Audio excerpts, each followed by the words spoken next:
औरंगजेब ने कहा कि मेरा बेटा, कहा कि जिसका बेटा है उसको ये मुबारक।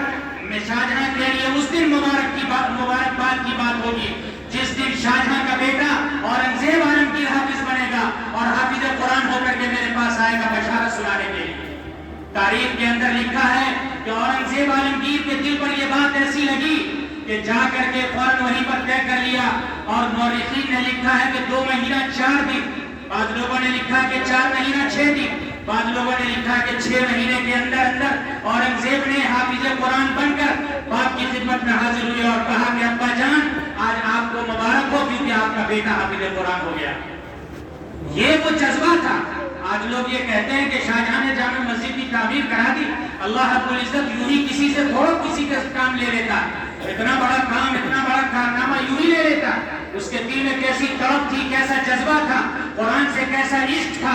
उसको इस बात की फिक्र हुई कि मेरे लिए मुबारकबाद की बात उस दिन होगी जब मेरा बेटा हाफिज कुरान होगा।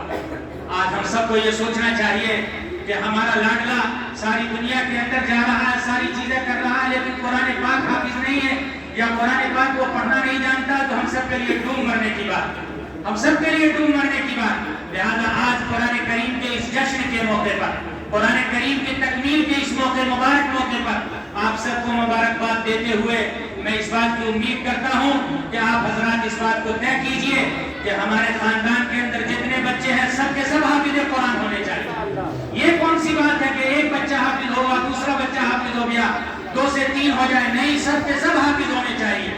और वो वक्त भी आए कि जब भी कोई उम्मत के अंदर 2-4 बच्चे जो क्या कहते हैं मस्जिद के अंदर तशरीफ लाएं और नमाज हो चुकी हो तो उनमें का हर बच्चा इस लायक हो कि वो नमाज की इमामत कर सके, अपने बाप के जनाजे की इमामत कर सके, अपने घर में निकाह होने वाली अपनी बेटी और भतीजी और अपने घर की खानदान की तमाम लड़कियों की निकाह का खुतबा वो दे सके। उम्मत को रसूलुल्लाह सल्लल्लाहु अलैहि वसल्लम ने इस जगह पर तैयार करके ला करके खड़ा किया था। जब तक हम इस बात को अपने दिल के अंदर नहीं बसाएंगे ये उम्मत कभी कामयाब नहीं हो सकती। इसलिए हम उम्मीद करते हैं कि आप हजरात इसकी जानिब तवज्जो देंगे। अब आप बात आती है कुरान करीम के इस महीने में जो कुरान करीम की तिलावत की जाती है।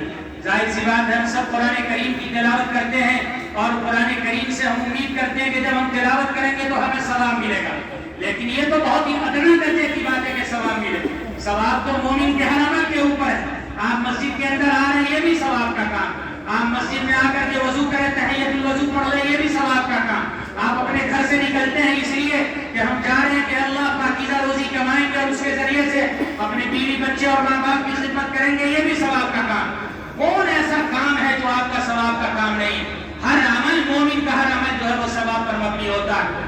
लेकिन कुरान करीम की आप तिलावत करते हैं और उसके बाद आप कुरान को समझते नहीं, कुरान को समझ करके पढ़ते नहीं, तदब्बुर नहीं करते, तफक्कुर नहीं करते, तज़क्कुर नहीं करते, नसीहत हासिल नहीं करते, ये बड़े ही अफसोस की बात है। लिहाजा कुरान का आज ये मुतालबा है कि तिलावत भी करना है, समझना भी है और उस पर गौर फिक्र भी करनी है और इस दुनिया को भी बनानी है और आखिरत की भी फिक्र करनी है। ये इस पैगाम के साथ जब तक हम लोगों के अंदर ये जज्बा पैदा नहीं होगा, जब तक हम लोग कुरान करीम का सही माने में हक अदा नहीं कर सकते। ये रमजान मुबारक का महीना है। एक आदमी वो है कि जो डॉक्टर है, इंजीनियर है, साइंटिस्ट है, टेक्नोलॉजी का उसके पास इल्म है और उसके बाद वो कुरान करीम की तिलावत करता है इस उम्मीद से कि हमें सवाब मिल जाए। ये तो बहुत ही छोटे दर्जे की बात है और वो समझता नहीं है कुरान पाक को।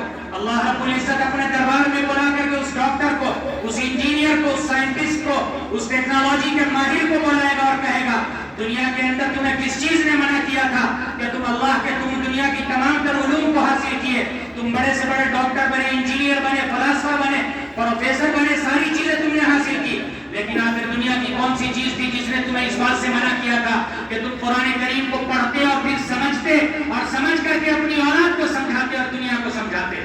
आखिर किस चीज ने मना किया था? सोचने की बात है कि एक डॉक्टर पूरे तिब को पढ़ लेता है, पूरे मेडिकल साइंस को पढ़ लेता है, वो कुरान को नहीं समझता। आखिर किस चीज ने उसको मना किया? तो ये बहुत ही अफसोस की बात है। लिहाजा हम लोगों को सोचना चाहिए कि हम कुरान करीम की तिलावत तो कर रहे हैं, लेकिन अगर हम उसको समझ नहीं रहे हैं तो ये बहुत बड़ी गलती की बात है। लिहाजा आज वक्त ये आ गया है कि कुरान की तिलावत भी करनी है और उसको समझना भी। इसी तरीके से अखीर में एक बात कि आप हजरात तो कुरान करीम की तिलावत मस्जिद में आके कर लेते हैं या जहाँ होते हैं वहाँ कर लेते हैं, जिक्र भी कर लेते हैं, सारी चीजें نماز تراویح بھی آپ نے پڑھی الحمدللہ، اور اس کے بعد آپ مزید جو ہے کہ آگے تک پڑھتے رہیں گے جب تک چاند نہیں نکلے گا، جب تک آپ پڑھتے رہیں گے۔ لیکن ہم آپ سے یہ پوچھنا چاہتے ہیں کہ کیا آپ لوگوں نے یہ سوچا کہ ہماری ماں اور بہنوں نے بھی تراویح پڑھی ہے یا نہیں پڑھی؟ کیا ہماری ماں اور بہنوں کے بھی قرآن کریم کی تلاوت کی ترتیب آپ نے بنائی ہے یا نہیں بنائی؟ یا پھر آپ نے صرف ان کو کھانا بنانے کے لیے، افطار کی تیاری کے لیے، سحری کی تیاری کرنے کے لیے چھوڑ رکھا ہے؟ کہ اللہ رب العزت نے رمضان المبارک کے روزے ماں اور بہنوں کے اوپر فرض نہیں کیے؟ کہ اللہ رب العزت نے قرآن کریم کی تلاوت ماں اور بہنوں کے اوپر فرض نہیں کیا؟ کیا تراویح ان کے لیے سنت مؤکدہ نہیں ہے؟ آج ہم لوگ جو مسجد میں آ کر کے اعتکاف کرتے ہیں، کیا ہماری ماں اور بہنوں کے لیے اعتکاف اللہ نے فرض کفایہ نہیں کر رکھا ہے؟ آخر اس کے بارے میں کون سوچے گا؟ یاد رکھیے، اگر یہ حضرات ہم لوگوں نے اس کے بارے میں نہیں سوچا، یہی ماں اور بہنیں اللہ کے دربار میں اگر ہمارا دامن پکڑ لیں گی تو ہمارے پاس کوئی جواب نہیں ملے گا۔